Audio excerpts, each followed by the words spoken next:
Hey guys, welcome to MBT Studios, and in today's video, what I have with me today are Canadian bookshelf speakers from a Canadian company, Fluence.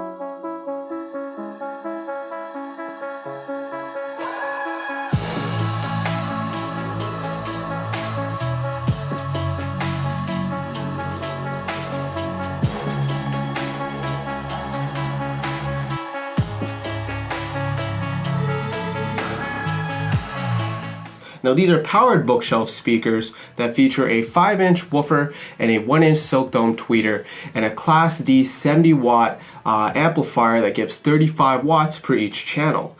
Now the speakers themselves retail for $200 USD and $265 Canadian, and you're probably wondering, is it worth it? Well, in a short term or really quick word, yes. So my first impression with this speaker, just taking it out of the box, it is built very well. They come in 3 different colors. So this one is the walnut.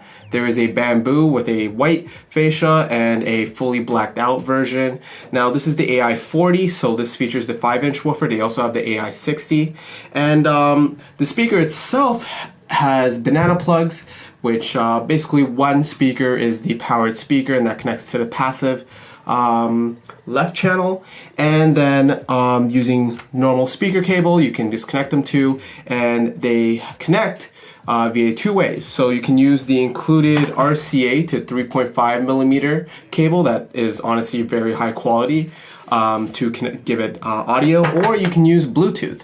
Now this speaker features aptX Bluetooth decoding, and it works quite well. The included remote has a nice aluminum brushed finish, and it has normal Bluetooth controls like pause or play, skip track, lower music. But one of the cooler features that this speaker features is that it has treble and bass control.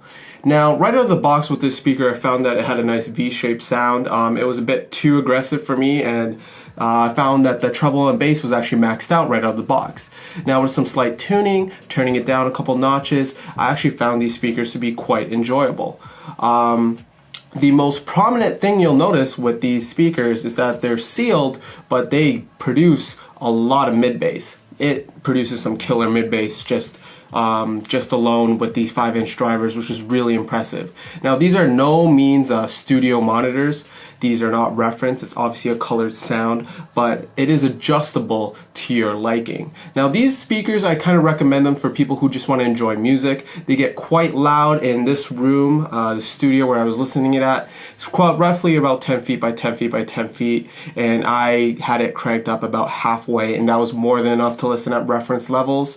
And the music I listened to was a lot of lo-fi hip-hop, and I just beat Kingdom Hearts recently, so I was just going through the soundtrack repertoire. What I found really good with these speakers is that there is some really good imaging. Now the way I have it set up is I have them set up on speaker stands, and I have a nice triangle formation going on, so these work really well for a desktop solution. In that case scenario, I found really good spot-on imaging. The mid-bass was tight and punchy, and the treble, after toning it down about 3 steps, it was just nice and detailed. It's really surprising that they were able to cram so much quality at this price point. The build itself is quite nice. The front, I believe, is some kind of metal, and in the back is some probably MDF with the veneer, but really it just screams quality with the speaker. There is some rubber feet at the bottom, and just overall, I've been pretty impressed with the capability of this speaker. Now, obviously with a sealed design like this, you're not going to get a lot of sub-bass. Fluence quotes it or specs it out from 20 kilohertz all the way down to 40 hertz.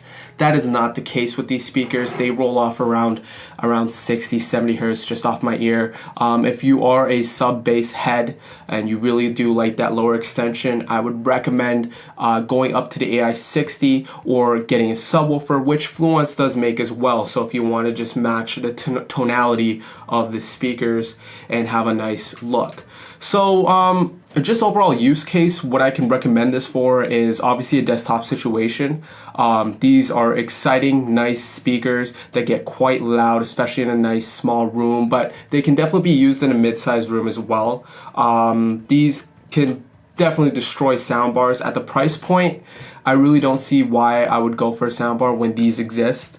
And flexibility of placement is just one of the nicer things because of the five-way connecting binding posts with banana plugs as well. You can basically set these speakers up however you want to and only give power to one of the speakers. And it comes with a nice power brick. The remote itself is just very useful. I had no issues using this remote. It was nice tactile feedback, and I had it hooked up to my LG V30 and my laptop, and as soon as I turned those speakers on, they sync up right away. So I had no issues with the Bluetooth chip inside. It works flawlessly. And really, I can't find any flaw with this speaker. So at $200 USD, I can't complain. Fluence really just packed a lot in this price range.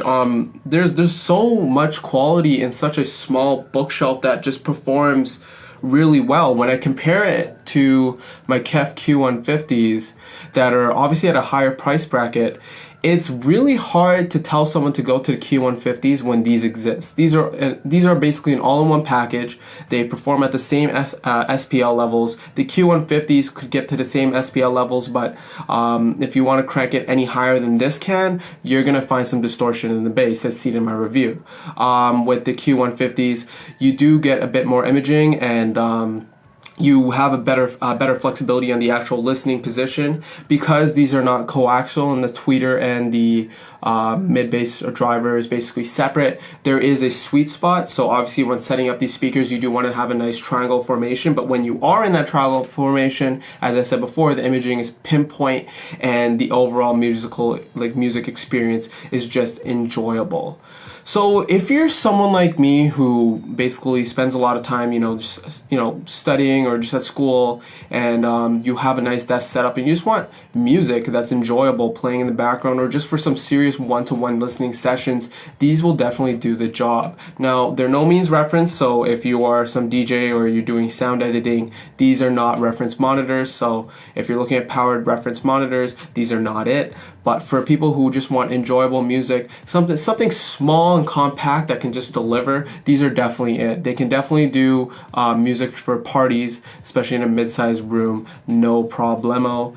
And that kind of wraps it up. Now, if you like the video and you have any questions, leave some comments below. Make sure to give a like. And if you aren't subscribed, please do. And if you haven't checked out our Patreon yet, we do have exclusive content for you guys. And once we hit 100 Patreons, we are giving monthly giveaways. Now make sure to let me know what comments you have in the what questions you have in the comments below, and I'll see you guys in the next one. Peace.